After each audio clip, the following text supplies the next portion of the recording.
yang terungkap. Lensa Express tak pernah lelah. Lensa Express. Iya Pak, saya dengar informasi perkara gugatan perdata ya terkait dengan tanah jalan rambutan saat ini terus bergulir nih dari pengadilan pertama sampai tingkat banding. Bahkan saya dengar informasi di pengadilan pertama Anda dimenangkan. Betul. Namun di pengadilan tingkat banding ditolak. Ya. Nah saat ini apakah Anda melakukan kasasi atau tidak, Pak? Ya. Terima kasih atas putusan Pengadilan Negeri Pangkalan Bun yang nomor 17 ya. PD3 2025 di PN Bun yang dimenangkan kita di Pengadilan Negeri, dan mereka tergugat melakukan upaya banding dan kita juga di banding dikalahkan ya, atau gugatan kita dibatalkan, putusan Pengadilan Negeri Pangkalan Bun dibatalkan. Setelah itu kita setelah melakukan upaya hukum kasasi ya, dan kita sudah daftarkan dan memori kasasi juga sudah kita masukkan ke pengadilan gitu. Jadi intinya Anda sudah melakukan kasasi ya? Iya betul. Apa sih yang menjadi salah satu polemik atau menjadi dasar sehingga dalam objek sengketanya itu, Pak? Ya, jadi di dalam bergulirnya persidangan ini mungkin teman-teman pers juga sudah mengetahui ya, karena sidangnya terbuka untuk umum kemarin, dan justru pada saat kita dimohonkan banding oleh pemohon banding, yaitu para tergugat Bupati Kota Waringin Barat dan juga Gubernur Kalimantan Tengah, justru kita sangat kecewa dengan putusan mereka itu yang menolak gugatan kita yang memperbaiki putusan Pengadilan Negeri Pangkalan Bun dengan menolak gugatan kita, dan juga menyatakan bahwa gugatan kita itu nebis in idem. Dan memang saya melihat hakim-hakim yang ada di Pengadilan Tinggi Palangkaraya ini, mereka itu memutus perkara itu tanpa data, tanpa bukti, tanpa dasar hukum. Dan kita menganggap bahwa mereka itu memutus perkara itu dengan membatalkan putusan Pengadilan Negeri Pangkalan Bun dengan intervensi kekuasaan, ya, dugaan intervensi kekuasaan dan juga dugaan intervensi dari Ketua Pengadilan Tinggi Palangkaraya itu, di mana di dalam putusannya mengatakan bahwa perkara yang telah kita gugat itu telah pernah diputus di Pengadilan Negeri Pangkalan Bun, bahkan ke Mahkamah Agung dalam perkara sebelumnya, dan mengatakan nebis in idem ya. Jadi perlu saya jelaskan kepada teman-teman media dan juga kepada teman-teman penegak hukum, nebis in idem itu bisa kita lihat pada pasal 1917 KUH Perdata, di mana jelas di sana dikatakan nebis in idem itu adalah pertama, subjek hukumnya sama. Yang kedua, objek hukumnya sama. Yang ketiga, perbuatannya sama dan pokok perkaranya sama.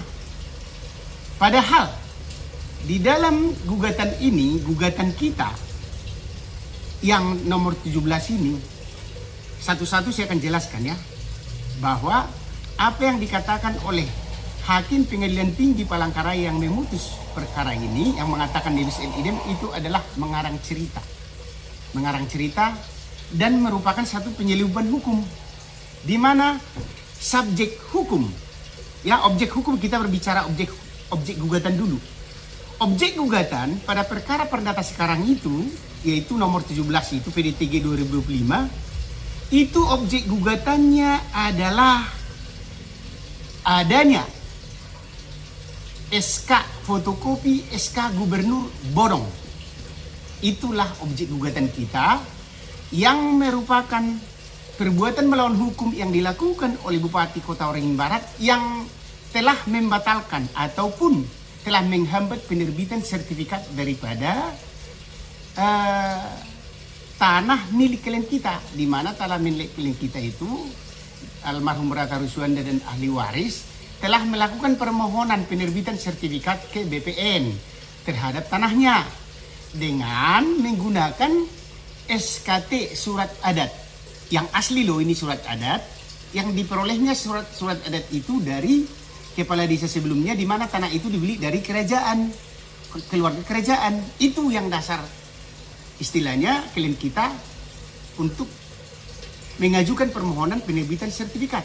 Tetapi datanglah Bupati Kota Waringin Barat dengan menggunakan surat fotokopi SK Gubernur bodong yang dasar hukumnya tidak jelas, penerbitannya tidak jelas, nomenklaturnya juga pada tahun 74 sama dengan nomenklatur sekarang. Itu yang menjadi istilahnya objek daripada gugatan kita, ya. Itu yang pertama. Berarti objek gugatan yang kita sekarang itu adalah itu suratnya. Sementara objek gugatan pada gugatan tahun 2013 itu adalah penguasaan tanah milik daripada almarhum Rata Ruswanda yang dilakukan oleh Bupati Kota Waringin Barat dan kawan-kawan itu loh. Kan sudah sangat beda itu objek gugatannya. Yang kedua, subjek gugatan. Dikatakan subjek gugatan sama oleh Pengadilan Tinggi Palangkaraya. Itu juga adalah merupakan pertimbangan hukum yang mengada-ngada dan bohong dan juga ngarang cerita. Saya jelaskan kepada saudara bahwa subjek gugatan itu adalah merupakan para pihak penggugat maupun tergugat. Subjek gugatan pada perkara sekarang yang kita ajukan itu nomor 17 itu, nama penggugatnya Muhammad Suhada. Ada termasuk satu di situ ahli waris Muhammad Suhada, ya. Dan di gugatan kita sekarang tidak ada namanya juga Daryati bin Abdullah. Sedangkan subjek gugatan pada perkara terdahulu yang nomor 18 PDTG 2013 itu Muhammad Suhada tidak ada di situ, dan yang ada adalah Daryati binti Abdullah. Kan itu loh. Jadi kan sudah beda dong penggugatnya. Kenapa dia bilang sama? Yang selanjutnya, tergugatnya juga beda. Biar saudara tahu, ya. Katanya, kata Hakim Pengadilan Tinggi Palangkaraya, tergugatnya sama. Beda. Saya jelaskan bahwa di dalam gugatan nomor 17 yang sedang kita gugat sekarang itu, termasuk salah satu Badan Pertanahan Nasional yang kita gugat. Sementara di gugatan terdahulu, yaitu gugatan nomor 18 tahun 2013 itu tidak ada tergugat BPN di situ. Kan sudah tidak sama. Sementara tadi nebis in idem itu kan harus persis sama. Kemudian, ya, yang saya lanjutkan lagi. Pokok gugatan itu kalau nebis in idem harus sama. Sementara pokok gugatan yang kita buat pada gugatan yang sekarang ini yang nomor 17 itu adalah perbuatan melawan hukum yang merugikan daripada almarhum Rata Ruswanda dan juga ahli waris Rata Ruswanda atas penerbitan sertifikat yang tidak bisa diterbitkan oleh BPN karena ada sanggahan dari Bupati Kota Waringin Barat dan juga Gubernur Kalimantan Tengah dengan menggunakan fotokopi SK Gubernur bodong yang tidak tahu dari mana asalnya. Itulah menjadi pokok daripada perkara yang kita ajukan sekarang. Sementara pada perkara yang terdahulu itu adalah penguasaan lahan yang dilakukan oleh penguasaan, pengklaiman lahan dan juga keinginan untuk menguasai oleh Bupati Kota Waringin Barat terhadap tanah daripada almarhum Rata Ruswanda dan juga ahli waris. Dan itu di putusan tingkat pertama NO pada saat itu di putusan tingkat banding juga NO, dan di putusan Mahkamah Agung diterima eksepsi dan dikatakan jadi di situ menolak gugatan penggugat. Tetapi putusannya tidak bersifat positif.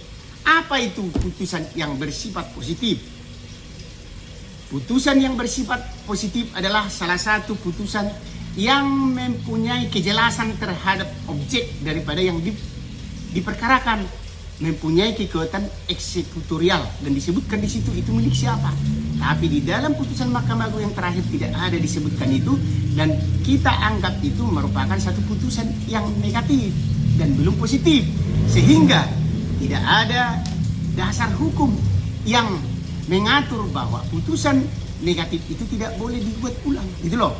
Jadi sudah jelas dan terbantahkan, tidak ada nebis in idem di dalam perkara yang telah kita gugat, ya.